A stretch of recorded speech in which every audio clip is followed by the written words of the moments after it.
सभी साधक भाइयों को जय महाकाल का, जय सिया राम। देखिए, आज की जो हमारी जानकारी है, जो बंगाल की, जिनको जादूगरनी बोलते हैं, ठीक है, माता आसो मेहतरानी। तो आज हम थोड़ा उनके बारे में बताने जा रहे हैं। देखिए, कई चैनलों पर, जैसे जितने भी चैनल है, जिसको जितना ज्ञान है, जिस जाने का आपको प्रयास करेगा। और देखिए, जो माता आसो मेहतरानी है, तो देखिए होता क्या है कि अगर जैसे हमने आपको कोई मंत्र विधि विधान आपको दिया,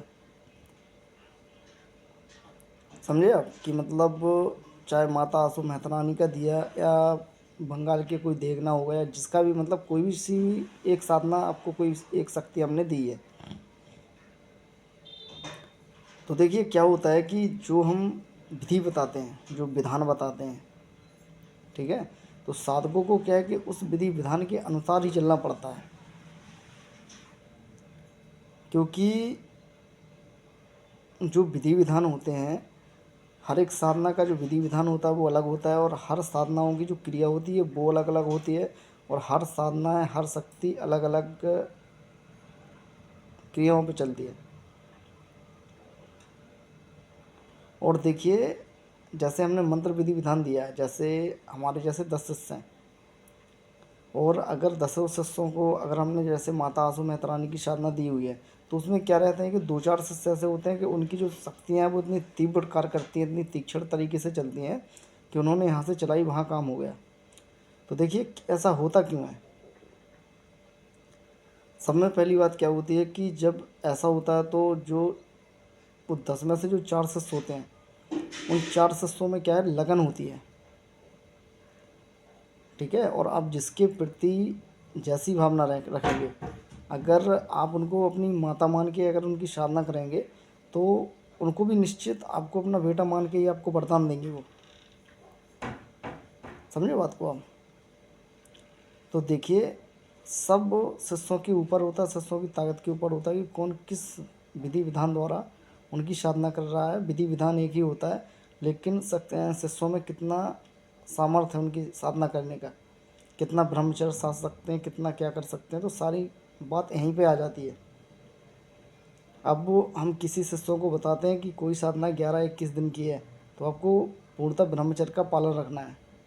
लेकिन कई शिष्य बोल देते हैं ठीक है गुरुजी, और बाद में नहीं रख पाते हैं। तो बेटा, शक्तियाँ पाने के लिए जो भी हमारे भाई है, सभी से कहना है कि जो शक्तियाँ अगर आपको पाना है, और अगर जीवन में तंत्र क्षेत्र में बढ़ना है, तो देखिए कुछ पाने के लिए कुछ खोना पड़ता है, तभी जाके कुछ हासिल होता है, ठीक है ना। और जब शक्तियाँ हासिल हो जाती हैं, तो फिर बात ही मतलब निराली हो जाती है सबकी। क्योंकि एक नॉर्मल इंसान होगा और एक आप होंगे, तो नॉर्मल इंसान को तो आदमी कुछ भी कह देगा, लेकिन एक बार अगर आपसे कोई कुछ कहेगा, तो एक बार वो अपने दिमाग में सोच के आपसे कहेगा कुछ, किस बंदे से बोलना सही नहीं है, ठीक है। तो मतलब शक्तियाँ साधो इस तरीके से साधो, मतलब कि गुरु के, जो गुरु ने बताया है, जो गुरु बता रहा है उसके अनुसार ही शक्तियों को साधो, ताकि आपका भी भला हो, आप आगे बढ़ सकते शक्तियों में, और आपकी शक्तियाँ अखंड कार्य करें, और उनका जो भोग होता है पूरा पूर्णतः भोग लगाओ जो आपको बताया जाता है।